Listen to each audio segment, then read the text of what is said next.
Hello friends, welcome to my YouTube channel study 24/7। तो friends, आज हम लोग बात करेंगे अपने 9वें लेसन प्लान के बारे में। तो आइए देखते हैं कि हम यह पाठ्य योजना कैसे तैयार करेंगे। सबसे पहले हम पाठ्य योजना में लिखेंगे, जिसमें आप अपने अकॉर्डिंग नंबर डालेंगे। फिर हमारा विद्यालय का नाम है।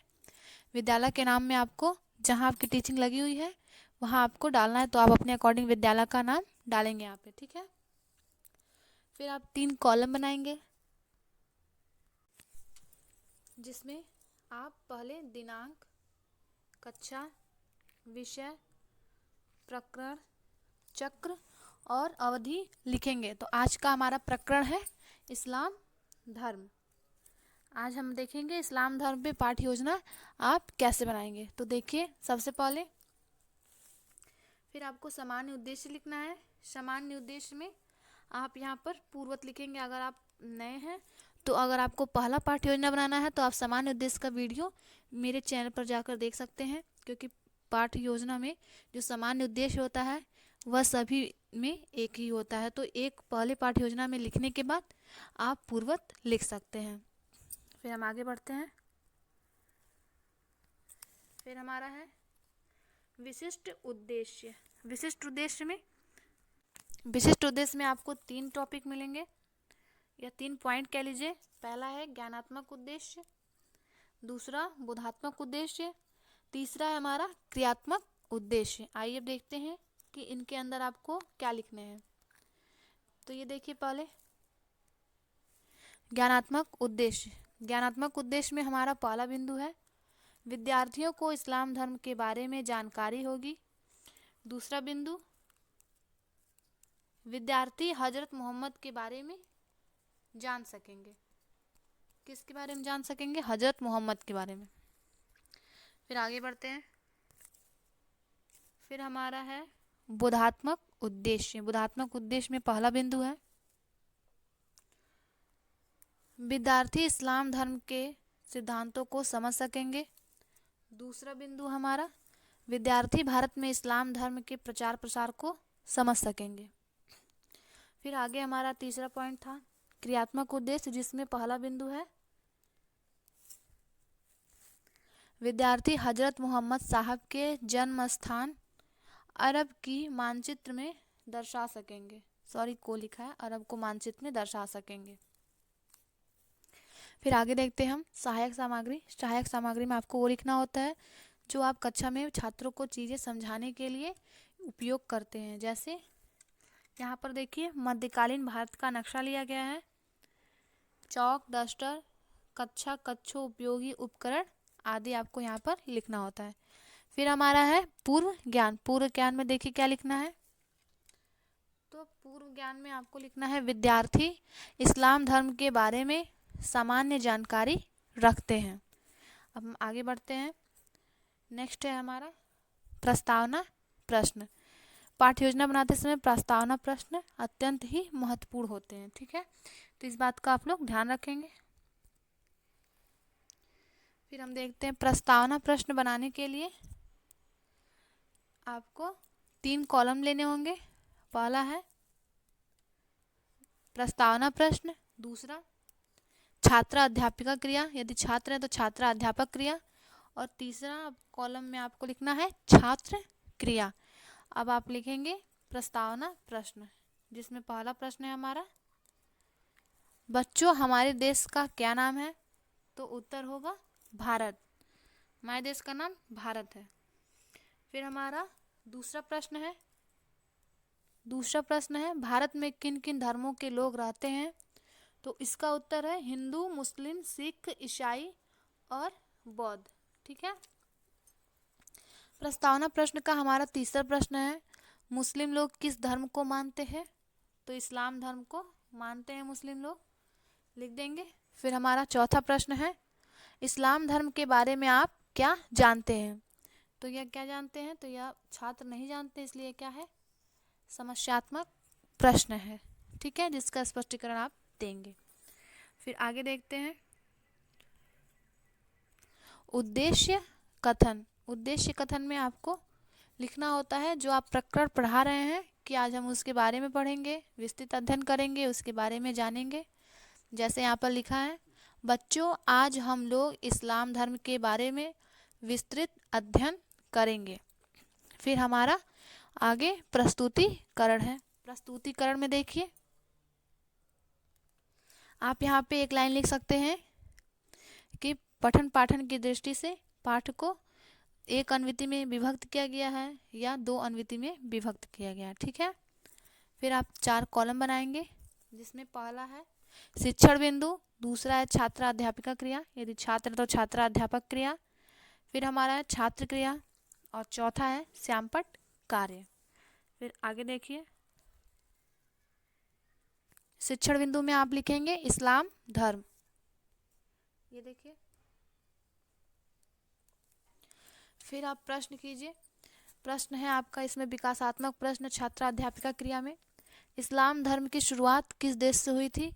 तो छात्र क्रिया यानी छात्रों का उत्तर है अरब देश से। श्यामपट्ट कार्य पे आपको यह चीज़ें लिखनी होंगी, मेन पॉइंट्स को। ठीक है, चलिए स्पष्टीकरण देखते हैं हम लोग। स्पष्टीकरण में इस्लाम धर्म, देखिए स्पष्टीकरण में इस्लाम धर्म के प्रवर्तक हजरत मोहम्मद साहब थे। इनका जन्म 570 ईस्वी में मक्का नामक स्थान पर हुआ। और देखिए यहाँ पे छात्र क्रिया में आप जब भी स्पष्टीकरण देंगे तो उसके सामने आपको लिखना होगा छात्र ध्यान पूर्वक सुनेंगे और समझेंगे। ठीक है, ये देखिए। फिर आगे देखते हैं हम लोग। उस समय अरब में अनेक कबीले के लोग रहते थे जो विभिन्न देवी देवताओं की पूजा करते थे, साथ ही आपस में लड़ते थे। मोहम्मद साहब ने इन सभी को संदेश दिया कि आपसी सौहार्द व भाईचारा से रहना चाहिए। उन्होंने ईश्वर को एक माना और उसे अल्लाह की संज्ञा दी। उन्होंने कहा कि अल्लाह को मानने वाले लोग एक हैं और सब लोग बराबर हैं, और इस प्रकार उन्होंने इस्लाम धर्म की नींव रखी। फिर देखिए, आप जब भी स्पष्टीकरण देंगे उसके तुरंत बाद आपको बोध प्रश्न पूछने होते हैं। तो यहाँ देखिए बोध प्रश्न, यहाँ ये बोध प्रश्न है, यह चीज़ें आपको यहाँ पर लिखनी होंगी बोध प्रश्न। ठीक है, जिसमें बोध प्रश्न में पहला प्रश्न है मोहम्मद साहब का जन्म कहाँ हुआ था? तो छात्र क्रिया में उत्तर है मक्का नामक स्थान में, और श्यामपट्ट कार्य पे आप लिखेंगे मक्का। ठीक है,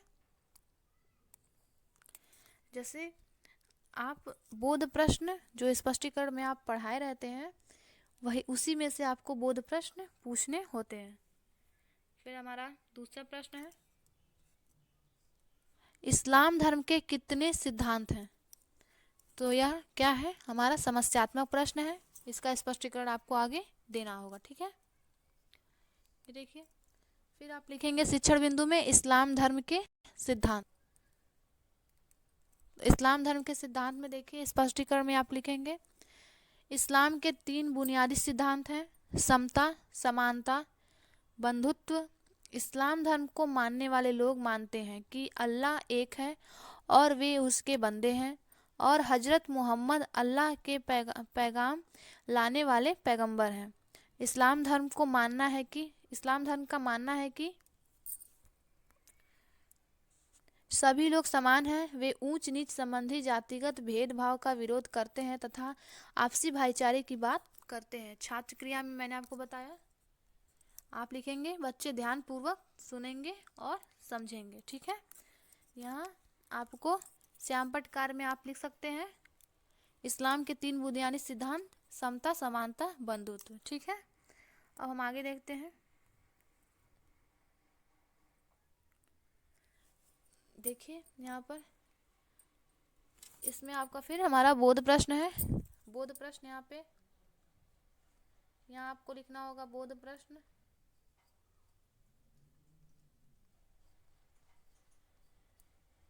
बोध प्रश्न आपको इस लाइन में लिखनी है। फिर हमारा बोध प्रश्न का पहला प्रश्न है इस्लाम धर्म के प्रमुख सिद्धांत कौन कौन है? तो उत्तर है समानता, समता, बंधुत्व। श्यामपट्ट कार्य में आपको वही चीज़ें लिखनी होंगी। ठीक है, फिर हमारा प्रश्न है, मोहम्मद साहब ने इस्लाम धर्म को मानने वाले के लिए जीवन में कितने सिद्धांत निर्धारित किए?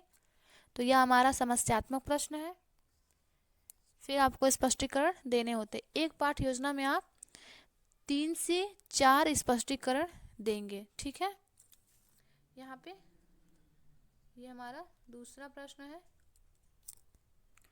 फिर आगे स्पष्टीकरण देख लेते हैं।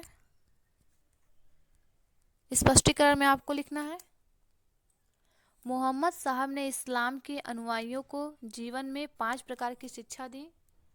पहला कलमा, नमाज, रोजा, ज़कात तथा हज। ठीक है, इस प्रकार मोहम्मद साहब ने इन 5 सिद्धांतों को अपने जीवन में अपनाने के लिए प्रेरित किया, जिसका अपना अलग अलग महत्व है। छात्र क्रिया में आप लिखेंगे, छात्र ध्यानपूर्वक सुनेंगे। ठीक है, फिर हम देखते हैं, इसके बाद आता है पुनरावृत्ति प्रश्न। ठीक है, निरीक्षण कार्य भी इसमें पुनरावृत्ति प्रश्न के पहले लिखना होता है। यदि आप निरीक्षण कार्य भूल गए हैं तो फिर कोई बात नहीं है, आप अगले पाठ योजना में निरीक्षण कार्य लिख सकते हैं। निरीक्षण कार्य हमारे पहले वाले वीडियो में दिखाया गया है, वही चीज़ें आपको निरीक्षण कार्य में सभी में लिखनी होती है। बस वहाँ पे जो लिखा होता है कि बस यही चीज़ें लिखनी है कि छात्रा अध्यापिका छात्रों को श्यामपट्ट सारांश लिखने का निर्देश देंगी तथा स्वयं घूम घूम कर कक्षा का निरीक्षण करेंगी।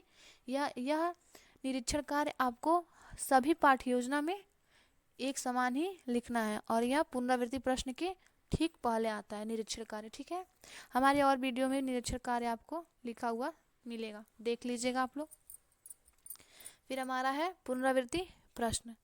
पुनरावृत्ति प्रश्न, जैसा कि मैंने आपको बताया है कि जो प्रकरण है आपका, उसको पढ़ाने के बाद जो उससे रिलेटेड प्रश्न होते हैं उनको हम पुनरावृत्ति प्रश्न में रखते हैं। ठीक है, तो फिर हमारा पहला प्रश्न है, इस्लाम धर्म के प्रवर्तक कौन थे? तो उत्तर है मोहम्मद साहब। दूसरा प्रश्न, इस्लाम धर्म के 3 प्रमुख सिद्धांत कौन कौन है? तो उत्तर है समता, समानता, बंधुत्व। ठीक है, तीसरा प्रश्न हमारा, मोहम्मद साहब ने कौन कौन शिक्षाएं दी थी? ठीक है, तो इसका उत्तर है 5 प्रकार की शिक्षाएं दी थी उन्होंने, कलमा, नमाज, रोजा, ज़कात, हज। ठीक है, श्यामपट्ट सारांश में या श्यामपट्ट कार्य में आपको यही चीज़ें यहाँ पर लिख देनी है। आप चाहे तो यहाँ पे ब्लैक पेपर का ब्लैक बोर्ड लगाकर चीज़ों को लिख सकते हैं। ठीक है, फिर हम आगे देखेंगे गृह कार्य। गृह कार्य में आपको जो छात्रों को गृह कार्य दिया जाता है घर से करके लाने के लिए, तो यहाँ पर देखिए क्या दिया गया है, छात्र घर से लिख कर लाएंगे। क्या लिख के लाएंगे?